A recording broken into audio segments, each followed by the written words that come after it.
ഞാൻ പഠിപ്പിക്കുന്ന പിള്ളേരുടെ പേരൻസിന്റെ അടുത്താണ് രേണു പറഞ്ഞത് ഞാനൊരു ഫ്രോഡാണ്. നമ്മുടെ രേഷ്മ തങ്കച്ചന്റെ വീടുമായി സംബന്ധിച്ച കാര്യം പറയുകയാണെങ്കിൽ അവിടെ നമ്മളൊരു ബോർഡ് വെച്ചിട്ടുണ്ടായിരുന്നു. സോഷ്യൽ മീഡിയയിൽ ഇങ്ങനെ ചർച്ച വന്നപ്പോൾ അത് റിമൂവ് ചെയ്യാൻ വേണ്ടിയിട്ട് ഞാൻ വർക്കേഴ്സിനെ പറഞ്ഞു വെച്ചാൽ അപ്പോൾ ഈ രേഷ്മയുടെ ഫാദർ അത് റിമൂവ് ചെയ്യാൻ സമ്മതിച്ചില്ല. ഈ ബെഡ്റൂം ഒക്കെ എടുക്കാന്ന് പറഞ്ഞ ആളുള്ളപ്പോൾ പറഞ്ഞിട്ടൊക്കെ അല്ലേ എടുക്കേണ്ടത്. അത് ആരെന്താണെന്നൊന്നും എനിക്കറിയില്ല. കുറെ പറഞ്ഞപ്പോൾ പറഞ്ഞു ലാസ്റ്റ് പറഞ്ഞു കിച്ചു സമ്മതിച്ചാലേ റിമൂവ് ചെയ്യുള്ളൂ, റിമൂവ് ചെയ്യാൻ സമ്മതിക്കുള്ളൂ, അത് ഇവിടെ ഇരുന്നോട്ടെ, ഞങ്ങൾക്ക് അത് വേണമെന്നുകൊണ്ട് ഭയങ്കരമായിട്ട് വാശി പിടിച്ചു. കിച്ചു എന്തെങ്കിലും പറയുന്നതായിട്ട് ആരെങ്കിലും കേട്ടിട്ടുണ്ട്? അതെന്തെങ്കിലും പറയട്ടെ. കിച്ചു എന്റെ മകൻ കിച്ചുവിന്റെ കാര്യം എനിക്ക് നോക്കിയാൽ പോരെ. ഞാൻ കിച്ചുവിനെ വിളിച്ചു, കിച്ചുവായിട്ട് സംസാരിച്ചു. ഞാൻ ഒരു വേശ്യ എന്ന ലേബലിലാണ് അവൾ അവിടെ പ്രസന്റ് ചെയ്ത് തന്നെ എന്റെ കുടുംബം വരെ കലങ്ങി. Hello, I am Mukesh Yadav Madhu. പലരും ചോദിക്കുന്നൊരു ചോദ്യമായിരുന്നു വീണയോട്, എന്തിന് ഈ സമയത്ത് ഇങ്ങനെ വന്ന് പറയണം, അതും ശ്രുതി മരിച്ചതിന് ശേഷം എന്തിനിങ്ങനെ വന്ന് പറയണം, പാവപ്പെട്ട രേണുവിനെ എന്തിനിങ്ങനെ അപമാനിക്കണം എന്ന രീതിയിലുള്ള സംസാരം. അവിടെ നിങ്ങൾ ആലോചിക്കേണ്ട ഒരു കാര്യം എന്ന് പറയുന്നത് ആ സ്ത്രീയുടെ നിലനിൽപ്പിനെ തന്നെ ബാധിച്ചുകൊണ്ടാണ് അവരിങ്ങനെ വന്ന് പറഞ്ഞത്. അവിടെ നിങ്ങൾ പറയുന്നത് പോലെ തന്നെ അവർക്ക് ഹസ്ബൻഡ് ഉണ്ടായിരുന്നു, കുട്ടി ഉണ്ടായിരുന്നു, എല്ലാം ഉണ്ടായിരുന്നു. ഈ 2 വർഷമായിട്ട് അവർ ഒതുങ്ങി തന്നെ ആയിരുന്നു ജീവിച്ചിരുന്നത്.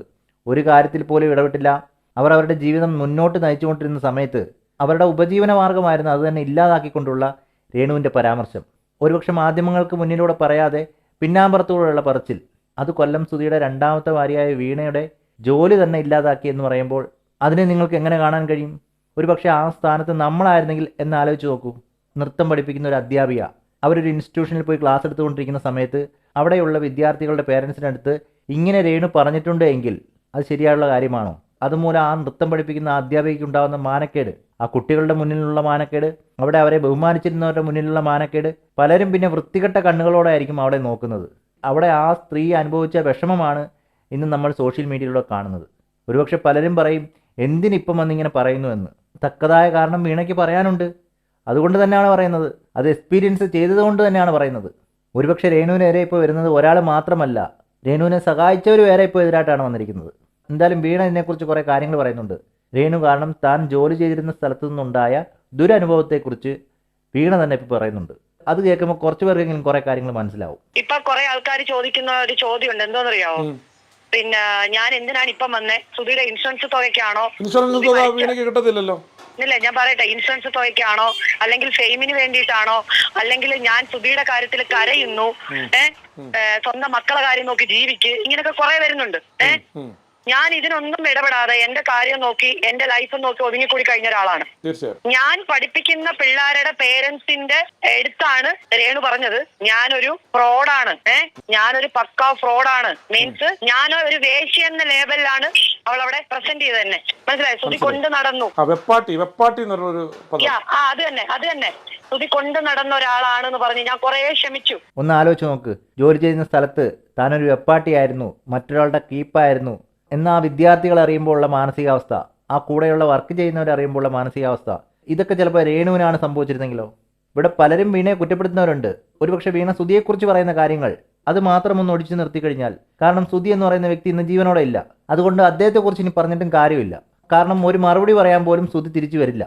അങ്ങനെയുള്ളപ്പോൾ സുധിയെ ഒഴിവാക്കി ബാക്കി പറയുന്ന കാര്യങ്ങളെല്ലാം എന്തിനു വേണ്ടിയാണെന്ന് ആലോചിച്ച് നോക്കിക്കഴിഞ്ഞാൽ ഈ ഒറ്റൊരു കാരണം തന്നെ മതി. അതായത് അവരൊരു മോശം സ്ത്രീയായിട്ട് സമൂഹത്തിൽ ചിത്രീകരിച്ചു, അവരപമാനിക്കപ്പെട്ടു. ആര് കാരണം? രേണു കാരണം, സുധിയുടെ 3ാമത്തെ വൈഫായ രേണു കാരണം. അവിടെ രേണുവിനെ പോലെ തന്നെ വീണയും ഒരു സ്ത്രീയാണ്. അവർ സുധിയുടെ ഭാര്യയായിരുന്നു, കിച്ചുവിൻ്റെ അമ്മയായിട്ടും ജീവിച്ചിട്ടുള്ളവരാണ്. അങ്ങനെയുള്ളപ്പോൾ അവരെ അവമാനിക്കുന്ന തരത്തിലുള്ള കാര്യങ്ങൾ പറയുന്നത് ശരിയായിട്ടുള്ള കാര്യമല്ല. ഒരുപക്ഷെ നിങ്ങൾ പലരും ചോദിക്കാം എന്തെങ്കിലുമൊക്കെ തെളിവുകളുണ്ടോ എന്ന്. ഇഷ്ടംപോലെ തെളിവുകൾ അവരുടെ കയ്യിൽ തന്നെ ഉണ്ട്. ഒരുപക്ഷെ കൊല്ലം സുധിയുടെ സുഹൃത്തുക്കൾക്ക് തന്നെ ഇത് അറിയാവുന്ന കാര്യമാണ്. അതിനെക്കുറിച്ചും വീണ പറയുന്നുണ്ട്. തെളിവുകളില്ല എന്ന് ഒരിക്കലും കരുതരുത്, തെളിവുകൾ പുറത്ത് വിടാതിരിക്കുന്നതെന്നാണ് അവർ തന്നെ പറയുന്നത്. പുള്ളി മരിച്ചിട്ട് ഞാൻ പുള്ളിയുടെ ബോഡി പോയി തിരിച്ചു പോന്നു. മരിച്ചു കഴിഞ്ഞിട്ട് 2 വർഷമായി. ഇപ്പോഴൊന്നും വരാത്ത ഞാൻ വരണമെങ്കിൽ അതിന് തക്കതായ കാരണം കൊണ്ട് ഞാൻ ആ കാരണം വെളിപ്പെടുത്തുകയും ചെയ്തു. കുറെ ക്ഷമിച്ചിട്ടാണ് ഞാൻ വന്നത്. ഞാനിപ്പോ രണ്ടും കൽപ്പിച്ചാണ്. ഇനി ആരൊക്കെ എന്തൊക്കെ എന്റെ അവിഹിതം കുത്തിപ്പൊക്കിക്കൊണ്ട് വന്നാലും എനിക്ക് ഒരു പ്രശ്നമില്ല, ഞാൻ നേരിടാൻ തയ്യാറാണ്. ഈ ലോകത്തിൽ ആരാ നല്ലവർ? ഒരാളുടെ പേര് പറ. ഒരാളുമില്ല. ഈ പറയുന്ന എല്ലാം ഇവരെല്ലാം കൂടി ഞാൻ വലിച്ചിരുന്നുണ്ട് ഒരു ദിവസം. നമ്മുടെ എന്റെ കയ്യിൽ എന്തെല്ലാം തെളിവുകളുണ്ട്? ഒരുപക്ഷെ നമ്മൾ ആലോചിച്ചാൽ മനസ്സിലാവും. ആദ്യം വീണ വന്നത് മുഖം കാണിക്കാതെയാണ്. അന്ന് ചിലപ്പോൾ ഇതൊക്കെ പ്രശ്നമായതുകൊണ്ടായിരിക്കണം അവർ മുഖം കാണിക്കാതെ വന്നത്. എന്തിന് കൂടുതൽ കാര്യങ്ങൾ വെളിപ്പെടുത്തണം? ഈ ഒരു വാണിങ്ങോടുകൂടി രേണു അത് നിർത്തുകയാണെങ്കിൽ അതല്ലേ നല്ലത്? അവിടെ രേണു നിർത്തേണ്ടതായിരുന്നു. പിന്നീട് അവരെക്കുറിച്ച് സത്യങ്ങൾ അന്വേഷിക്കുകയോ ഇല്ലെങ്കിൽ അറിഞ്ഞത് സത്യമാണോ എന്നുള്ള കാര്യങ്ങൾ തിരക്കിയിട്ട് വേണമായിരുന്നു ബാക്കിയുള്ള കാര്യങ്ങൾ പറയാൻ. അല്ലാതെ കൊല്ലം സുധി ഇത് പറഞ്ഞു ഇല്ലെങ്കിൽ മറ്റുള്ളവർ ഇങ്ങനെ പറഞ്ഞു എന്നൊന്നും പറഞ്ഞിട്ടൊരു കാര്യമില്ല. ചിലപ്പോൾ കൊല്ലം സുധി വീണയെ പ്രൊട്ടക്റ്റ് ചെയ്യുന്നതിന് വേണ്ടി ഇല്ലെങ്കിൽ അവർക്കൊരു കുടുംബമുണ്ടെന്ന് കരുതിക്കൊണ്ട് ആ കാര്യങ്ങൾ പറയാതിരുന്നതാണെങ്കിലോ? അങ്ങനെയും ചിന്തിക്കാമല്ലോ. അതൊരു നല്ല കാര്യമല്ലേ? ഇപ്പോൾ മറ്റൊരാൾ നമ്മുടെ ജീവിതത്തിൽ നിന്ന് പോയി, അയാളെക്കുറിച്ച് പിന്നീട് പറയേണ്ട കാര്യമില്ല, അതുകൊണ്ട് തന്നെ പറഞ്ഞില്ല. അതുകൊണ്ട് ആർക്കും നഷ്ടമില്ല. അങ്ങനെ വിചാരിച്ചുകൊണ്ടായിരിക്കും ചിലപ്പോൾ കൊല്ലം സുധി അങ്ങനെ പറയാതിരുന്നത്. പക്ഷെ അതിനെയും എടുത്തുകൊണ്ട് വന്ന് എൻ്റെ സുധിച്ചേട്ടൻ ഇങ്ങനെ പറഞ്ഞില്ലല്ലോ, അതുകൊണ്ടെല്ലാം സത്യമാണ് എന്ന് കരുതരുത്. അവർ തമ്മിൽ ഒരു അണ്ടർസ്റ്റാൻഡിങ് കാണുമായിരിക്കും, പക്ഷെ അതുകൊണ്ട് ആ ബന്ധം ഇല്ലായിരുന്നു എന്ന് പറയാൻ കഴിയില്ല. അങ്ങനെ ഒരു ബന്ധമുണ്ടായിരുന്നു, അതവിടെ തീർന്നു എന്ന് പറഞ്ഞ് ഒഴിവാക്കാവുന്ന രണ്ട് കാര്യങ്ങൾ. അതിനെക്കുറിച്ച് ഇനി സംസാരിക്കണ്ട എന്ന് പറയുകയാണെങ്കിൽ അവിടെ തീർന്നതിനെ ആ വിഷയം. ഇത് അങ്ങനെ ഇല്ല, ഇത് അങ്ങനല്ല, സുധിച്ചേട്ടൻ അവരെ കല്യാണം കഴിച്ചില്ല, അങ്ങനെയാണ് മറ്റേതാണ് എന്നൊക്കെ പറഞ്ഞ് മറ്റുള്ളവരോട് പറയുമ്പോഴും അത് മറ്റൊരാൾ ഓപ്പോസിറ്റ് നിൽപ്പുണ്ട്, അവർക്കത് പ്രശ്നമുണ്ടാക്കുമെന്ന് കരുതിയില്ല. അതുകൊണ്ട് തന്നെ ആയിരിക്കണം വീണ ഒരു കുടുംബം ഉണ്ടായിട്ടും ഇങ്ങനെ വന്ന് പല കാര്യങ്ങളും പറഞ്ഞത്. ഒരുപക്ഷെ ഒരു അധ്യാപികയായിരുന്ന വീണ കേൾക്കേണ്ടി വന്ന അപമാനം അത് തന്നെയാണ് വീണ പറഞ്ഞു വെക്കുന്നത്. ഡാൻസ് ക്ലാസ്സിൽ ഒരു അധ്യാപികയായിട്ട് പഠിപ്പിക്കുന്ന ഒരാളാണ്. ഡാൻസ് ക്ലാസ്സിലാണെങ്കിൽ പോലും പിള്ളേർക്ക് പറഞ്ഞു കൊടുക്കുന്ന ഒരു അധ്യാപികയാണ്. അവിടെ ഈ സുധിയെ കുറിച്ചോ അല്ലെങ്കിൽ വേറുള്ള കാര്യങ്ങളോ ഒന്നും അവർക്കറിയില്ല. നമ്മൾ പോകുന്നു, നമ്മുടെ ജോലി ചെയ്യുന്നു, ശമ്പളം മേടിക്കുന്നു, തിരിച്ചു പോരുന്നു. നമ്മൾ അവിടെ നടക്കുന്ന കാര്യങ്ങൾ പോലും ഞാൻ അന്വേഷിക്കാൻ നടക്കുന്നില്ല എന്നെ സംബന്ധിച്ച്. മനസ്സിലായോ? അപ്പൊ അങ്ങനെയുള്ള ഒരാളിനെ കുറിച്ച് ഞാൻ വേറൊരു സ്ഥാപനത്തിലാണ് പഠിപ്പിക്കാൻ പോകുന്നത്, എന്റെ സ്ഥാപനമല്ല. അപ്പൊ പഠിപ്പിക്കാൻ പോകുമ്പോ അവിടുത്തെ ഡയറക്ടർ ബോർഡിലുള്ള, അതായത് ഈ രേണുവിന്റെ കൂടെ ഷോർട്ട് ഫിലിം അഭിനയിക്കാൻ പോയ ഒരു ചേട്ടന്റെ സിസ്റ്ററുടെ മകളെ, ആ ഒരു കാറ്റഗറിയിൽപ്പെട്ട ഒരു കുട്ടീനെയാണ് ഞാൻ ഡാൻസ് പഠിപ്പിക്കുന്നത്. അപ്പൊ ഈ ചേട്ടൻ ആ കുട്ടിയുടെ പേരന്റിനെ വിളിച്ചു പറഞ്ഞു, ഇങ്ങനെയുള്ളൊരു സ്ത്രീ പഠിപ്പിക്കുന്നിടത്താണോ കുട്ടികളെ വിടുന്നതെന്ന് ചോദിച്ചു. അതുപോലെ തന്നെ വീണ പറയുന്നൊരു കാര്യമുണ്ട്. ഞാൻ രേണുവിൻ്റെ സുഹൃത്തുക്കളുടെ അടുത്ത് പല പ്രാവശ്യം പറഞ്ഞിരുന്നു, അവരെല്ലാം ആ കാര്യം കേട്ട് ഒഴിഞ്ഞു മാറുകയാണ് ഉണ്ടായത്. ഒരുപക്ഷെ ഇങ്ങനൊരു വിവാദത്തിൽ ആർക്കും ഒന്ന് കുടുങ്ങാൻ വയ്യാത്തത് കൊണ്ട് തന്നെ ആയിരിക്കും അങ്ങനെ പറയുന്നത്. കാരണം സഹായിച്ചവർ തന്നെ ഇപ്പോൾ കുടുങ്ങിയ അവസ്ഥയിലാണ്. അങ്ങനെയുള്ളപ്പോൾ ഇക്കാര്യങ്ങൾ രേണുവിനോട് പറയുകയാണെങ്കിൽ ആ പേര് നാളെ മീഡിയ വലിച്ചിടും, നാളെ അവരെയും ഇൻ്റർവ്യൂ ചെയ്യും. ഒരുപക്ഷെ അതുകൊണ്ട് തന്നെ ആയിരിക്കാം രേണുവിനോട് സഹകരിച്ചിരിക്കുന്നവർ പോലും ഇതിൽ ഇടപെടാത്തത്. അതിനെക്കുറിച്ചും വീണ വ്യക്തമായിട്ട് പറയുന്നുണ്ട്. രേണുവിന്റെ ഇപ്പൊ നിൽക്കുന്ന കുറെ സുഹൃത്തുക്കളായിട്ട് ഞാൻ കോൺടാക്ട് ചെയ്തു. അപ്പൊ അവര് പറയുന്ന പറഞ്ഞു കഴിഞ്ഞാൽ ഞങ്ങളെ ഇതിനകത്ത് വലിച്ചിടരുത്, ഞങ്ങൾക്ക് വ്യക്തിപരമായിട്ട് രേണുമായിട്ടൊരു ബന്ധമില്ല. അവരെ പേരൊന്നും ഞാൻ പറയുന്നില്ല, ഇത് നിർത്താനായിട്ടാണ് പറഞ്ഞത്. അപ്പൊ വ്യക്തിപരമായിട്ട് ഞങ്ങൾക്കൊരു ബന്ധവും ഇല്ല ഇതുമായിട്ട്. അപ്പൊ അതുകൊണ്ട് ഞങ്ങൾ ഇതിന്റെ ഇടയിലൊന്നും വലിച്ചിടരുതെന്ന് പറഞ്ഞു. ഒരുപക്ഷെ ആലോചിക്കേണ്ട കാര്യം എന്ന് പറഞ്ഞു കഴിഞ്ഞാൽ വീണ ആദ്യമായിട്ട് മാധ്യമങ്ങൾക്ക് മുന്നിൽ വന്നതിന് ശേഷം രേണു ഇതിനെക്കുറിച്ച് സൂക്ഷിച്ച് വേണമായിരുന്നു സംസാരിക്കാൻ. പലതും താൻ വെട്ടിത്തുറന്ന് പറയുമ്പോൾ അത് മറ്റുള്ളവരുടെ ജീവിതത്തെ കൂടി ബാധിക്കാമെന്നുള്ളൊരു വീണ്ടും വിചാരം വേണമായിരുന്നു. അതുകൊണ്ട് തന്നെയാണ് ഇന്ന് ഫിറോസ് ആയാലും ആ അച്ഛനായാലും പലരും ഇന്ന് പ്രതിക്കൂട്ടിലായിട്ട് നിൽക്കുന്നത്. ഒരു വീട് വെച്ചു കൊടുത്തതിൻ്റെ പേരിൽ അവർ 3-4 പേര് ഇപ്പോഴും സൈബർ ആക്രമണം നേരിട്ടുകൊണ്ടിരിക്കുകയാണ്. അതുപോലെ തന്നെ കൊല്ലം സുധിയെ കല്യാണം കഴിച്ചതിൻ്റെ പേരിൽ ഒരു സ്ത്രീയും ഇപ്പോൾ അവമാനിക്കപ്പെട്ടുകൊണ്ടിരിക്കുകയാണ്. അവിടെയൊക്കെ അവർ പറയുന്ന കാരണമെന്ന് പറയുന്നത് രേണു തന്നെയാണ്, ഇല്ലെങ്കിൽ രേണുവിൻ്റെ വാക്കുകളിലുണ്ടായ കുഴപ്പമാണെന്നാണ് എനിക്ക് തോന്നുന്നത്. പലപ്പോഴും രേണു പറയുന്നതാണ്, ഞാൻ എല്ലാം വെട്ടിത്തുറന്ന് പറയാറുണ്ടെന്ന്. ചില കാര്യങ്ങളെല്ലാം വെട്ടിത്തുറന്ന് പറയാൻ പറ്റില്ല. കാരണം വീണ ഇപ്പോൾ വെട്ടിത്തുറന്ന് പറയുമ്പോൾ അത് കൊല്ലം സുധിയെ കൂടിയാണ് ബാധിക്കുന്നത്. ഇനിയും ചിലപ്പോൾ പല കാര്യങ്ങളും പറയാനുണ്ടായിരിക്കാം. അത് ചിലപ്പോൾ വീണ മാത്രമായിരിക്കില്ല, കൊല്ലം സുധിയുടെ സുഹൃത്തുക്കൾക്ക് കാണും, അവരെ അറിയുന്നവർ കാണും, പലരും കാണും. അങ്ങനെയുള്ളപ്പോൾ മറ്റുള്ളവരുടെ വാ കൂടി തുറപ്പിക്കുന്ന രീതിയിലാണ് പല കാര്യങ്ങളും മുന്നോട്ട് പോയിക്കൊണ്ടിരിക്കുന്നത്. ഞാനതാണ് ഇന്നലെയും ഇന്നും ഒക്കെ ആയിട്ട് പറഞ്ഞത്. എന്റെ കൂടെ നിൽക്കുന്ന ആൾക്കാർക്ക് ഞാൻ എന്താണെന്നും അറിയാം, എന്റെ പാസ്റ്റും അറിയാം. പിന്നെ ഞാൻ മറ്റുള്ളവരുടെ സത്യസന്ധത കാണിക്കേണ്ട ആവശ്യമില്ലല്ലോ. എന്നോട് സത്യസന്ധത കാണിക്കുന്നവർക്ക് ഞാൻ തിരിച്ചും കാണിക്കുന്നുണ്ട്. എന്റെ പേര് പറയുന്നുണ്ട്, ഞാൻ അതിന്റെ പിന്നിൽ. അതെ, താജിക്കാണ് ഇതിന്റെ പിന്നിൽ എന്നൊക്കെ പറഞ്ഞുള്ള ആരോപണങ്ങളും വരുന്നുണ്ടല്ലോ. ഒരിക്കലും അല്ല, താജിക്കൊക്കെ എന്നെ വർഷങ്ങളായിട്ട് അറിയാമല്ലോ. എനിക്ക് കാര്യങ്ങളൊക്കെ അറിയാമായിരുന്നു. ഞാൻ പക്ഷെ ആരും പറഞ്ഞില്ല. എനിക്ക് പിന്നെ വീണയെ സുധി കല്യാണം കഴിച്ചിട്ടുണ്ടെന്ന് എനിക്കറിയായിരുന്നു. ഞാൻ പക്ഷെ ഒരു ചാനലിൽ ഞാൻ പറഞ്ഞില്ല. ഇല്ല, പറഞ്ഞിട്ടില്ല. നിങ്ങൾ കല്യാണം കഴിച്ചിട്ടുണ്ട്, നിങ്ങൾ ഡൈവേഴ്സും ആയതാണ്. നിങ്ങൾ കല്യാണം കഴിച്ചുകൊണ്ടിരുന്ന സമയത്താണ് നിങ്ങൾ പിന്നെ രേണു ചാറ്റിങ് ചെയ്യുന്നതും. അത് കണ്ടതിന് ശേഷമാണ് വീണ പിണങ്ങുന്നത് സുധിയോട്. അറിയാവുന്ന കാര്യങ്ങളാണ്. ഇവിടെ ചിലപ്പോൾ ആരും മാധ്യമങ്ങൾക്ക് മുന്നിൽ വന്ന് പറയാത്തതായിരിക്കാം. ഒരുപക്ഷെ കൊല്ലം സുധി എന്ന് പറയുന്ന കലാകാരനോടൊപ്പം വർക്ക് ചെയ്തിട്ടുള്ളവരും അതുപോലെ വീണയോടൊപ്പം വർക്ക് ചെയ്തിട്ടുള്ളവരായിട്ടുള്ള നിരവധി ആളുകളുണ്ട്. അവരെല്ലാം ഇതുപോലെ വന്ന് പച്ചയ്ക്ക് പറയാനിരിക്കുകയാണെങ്കിൽ ചിലപ്പോൾ കൊല്ലം സുധിയും രേണുവും ഒക്കെ പ്രതിക്കൂട്ടിലാവും. ഒരുപക്ഷെ അവരുടെ ഈ ബന്ധം കാരണമാണ് വീണയ്ക്ക് ഈ ഗതി വന്നത്, വീണയ്ക്ക് ഡിവോഴ്സ് ചെയ്യേണ്ടി വന്നത് എന്നൊക്കെ രീതിയിൽ തന്നെയായിരിക്കും വരാനും പോകുന്നത്.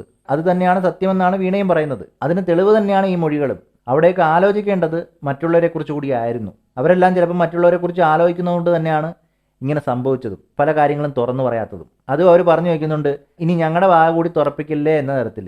അത് കറക്റ്റാണ്. ഞാൻ അതിനെപ്പറ്റി ഇപ്പോൾ പറഞ്ഞു. എനിക്കിതിനെപ്പറ്റി അറിയാമെന്നും കൃത്യമായിട്ട് അറിയാമെന്നും ഒക്കെ ഞാൻ പറഞ്ഞു. കാരണം ആ സമയത്ത് അത് കഴിഞ്ഞ് അത് കഴിഞ്ഞ് ഈ രേണുവിനെ കല്യാണം കഴിച്ച് കുഞ്ഞിനെയും കൊണ്ട് ഒരു ഓട്ടോറിക്ഷയിൽ പോകുമ്പോഴാണ് പിന്നെ സുധി എന്നെ കാണുന്നത്. അതെ, അവരുടെ വീടിനടുത്ത്. ഞാനും താജിക്കായി ലാസ്റ്റ് കാണുന്നതെന്ന് വെച്ച് കഴിഞ്ഞാൽ നമ്മൾ പത്തനംതിട്ട കോന്നിയിൽ ഒരു പ്രോഗ്രാമിന്. നാടൻ പാട്ട്, നിങ്ങൾ നാടൻ പാട്ടും അത് നാടകമായിരുന്നല്ലേ? അല്ല, നമ്മുടെ മിമിക്സിന്റെ ട്രൂപ്പ്. അതെ. അന്ന് സുധി ഉണ്ട് എന്റെ കൂടെ. അതെ. ആ സമയത്താണ് കാണുന്നത്, ലാസ്റ്റ് ടൈം കാണുന്നത്. അത് എനിക്ക് നല്ല ഓർമ്മയുണ്ടല്ലോ. സുധി ബലിതയിലുണ്ടായിരുന്നു, രഞ്ജിത്ത് വി ഗോപാലിന്റെ ബലിതയിലുള്ളപ്പം ആ പ്രോഗ്രാമിന്റെ ഉദ്ഘാടന പ്രോഗ്രാം കളിക്കാൻ പോയത് ഞാനാ. അന്ന് ഫിഗർ ചെയ്ത ഞാനാ, കൊല്ലം സോപാന ഓഡിറ്റോറിയത്തില്. അന്നും വീണ ഉണ്ടായിരുന്നു. ഞാനുണ്ട്. അതെ. അതാണ് എന്തുകൊണ്ടാണ് വീണയെ അറിയാവുന്നവരും ഇല്ലെങ്കിൽ സുധിയെ അറിയാവുന്നവരും ഇക്കാര്യങ്ങളൊന്നും തുറന്നു പറയാത്തതെന്ന് വെച്ച് കഴിഞ്ഞാൽ അത് രേണുവിനും കുട്ടികൾക്കും ഇല്ലെങ്കിൽ ആ കുടുംബത്തിനും ദോഷമുണ്ടാകണ്ട എന്ന് വിചാരിച്ചുകൊണ്ടായിരിക്കണം. പക്ഷെ അതിനെ ഒരു മുതലെടുപ്പ് നടത്തിക്കൊണ്ട് കൊല്ലം സുധി എന്ന് പറയുന്ന കലാകാരൻ പല സ്റ്റേജുകളിലും വന്ന് പറഞ്ഞതെല്ലാം ശരിയാണ് എന്ന് വിചാരിക്കല്ലേ. കാരണം അവിടെ അദ്ദേഹത്തിന് ചിലപ്പം തെറ്റുപറ്റാം, ഇല്ലെങ്കിൽ വീണയെ മാധ്യമങ്ങൾക്ക് മുന്നിൽ ഇട്ടുകൊടുക്കണ്ട എന്ന് കരുതി പറഞ്ഞതായിരിക്കണം. കാരണം വീണയ്ക്ക് എന്നൊരു കുടുംബമുണ്ട്, വീണയുമായിട്ട് സംസാരിക്കാറുണ്ടായിരുന്നു. എന്നിട്ടും അത് പറഞ്ഞില്ല എന്നുള്ളത് അത് അദ്ദേഹത്തിൻ്റെ ഒരു ക്വാളിറ്റി ആയിട്ട് വേണമെങ്കിലും കണക്കാക്കാം. പക്ഷെ അതിനെ പിന്നീട് മുതലെടുത്ത് അന്ന് കൊല്ലം സുധി എന്ന് പറയുന്ന വ്യക്തി അത് പറഞ്ഞില്ലല്ലോ, അതുകൊണ്ട് അവർ ഭാര്യ അല്ലാതാവുന്നില്ല. അതുപോലെ തന്നെ വീണ എന്ന് പറയുന്ന സ്ത്രീ മറ്റൊരു മോശ സ്ത്രീയും ആവുന്നില്ല. ഇവിടെ ഇത് പറയാനുള്ള കാരണം പലരും പറഞ്ഞു വയ്ക്കുന്നൊരു കാര്യമുണ്ട്, സ്റ്റാർ മാജിക്കിൽ സുധി എന്ന് പറഞ്ഞ കാര്യങ്ങൾ. അതിനെക്കുറിച്ചും വീണയോട് ചോദിക്കുന്നുണ്ട്. അന്ന് സ്റ്റാർ മാജിക്കിന്റെ എപ്പിസോഡിൽ സുധി തന്നെയാണ് പറയുന്നത് എന്റെ രണ്ടാം ഭാര്യ രേണു ആണെന്ന്. ആ ഒരു എപ്പിസോഡ് കണ്ടപ്പോ അന്ന് തോന്നിയില്ലേ ഇത് അങ്ങനെയല്ല എന്ന് പറയണം എന്ന്? ഇല്ല, എന്തിനാ തോന്നുന്നേ? അതിന്റെ ആവശ്യമില്ലല്ലോ. എന്റെ കുറെ സുഹൃത്തുക്കളും കുറെ എന്റെ കൂടെ സഹപ്രവർത്തകരും എന്റെ അമ്മ വീടിന്റെ അടുത്തുള്ള ചേട്ടന്മാരും ഒക്കെ അതിന്റെ അടിയിൽ കമന്റ് ഇട്ടിട്ടുണ്ടായിരുന്നു. ഇതങ്ങനെയാണ് നിന്റെ രണ്ടാം ഭാര്യ ആകുന്നേ, എന്റെ വീടിന്റെ അടുത്തുള്ള കൊച്ചിനെ അല്ലേ കല്യാണം കഴിച്ച്, അവളിപ്പോ എവിടെ എന്നൊക്കെ ചോദിച്ചിട്ട് കമന്റ് ഇട്ടിട്ടുണ്ടായിരുന്നു. ഞാനതൊക്കെ ആ എപ്പിസോഡ് എടുത്ത് നോക്കി അറിയാൻ പറ്റും. ഇപ്പൊ അതുണ്ടോന്ന് എനിക്ക് അറിയത്തില്ല. ആൾക്കാരെ ഡിലീറ്റ് ചെയ്ത് റിപ്പോർട്ട് അടിച്ച് കളഞ്ഞിട്ടുണ്ടോന്ന് എനിക്ക് അറിയത്തില്ല. അതെ, എന്തിന് ഞാൻ പറയണം? അത് തന്നെയാണ് അതിന്റെ ആൻസറും. കഴിഞ്ഞുപോയൊരു കാര്യങ്ങൾ അതിനെക്കുറിച്ച് എന്തിന് പറയണം എന്ന് കരുതി ആ ഒരു ബന്ധം ഇല്ല എന്ന് പറയാൻ കഴിയില്ല. അത് അവർ തുറന്നു പറയാൻ ആഗ്രഹിക്കുന്നില്ല, ഇല്ലെങ്കിൽ മാധ്യമങ്ങൾക്ക് മുന്നിൽ തുറന്നു പറയാൻ ആഗ്രഹിക്കുന്നില്ല.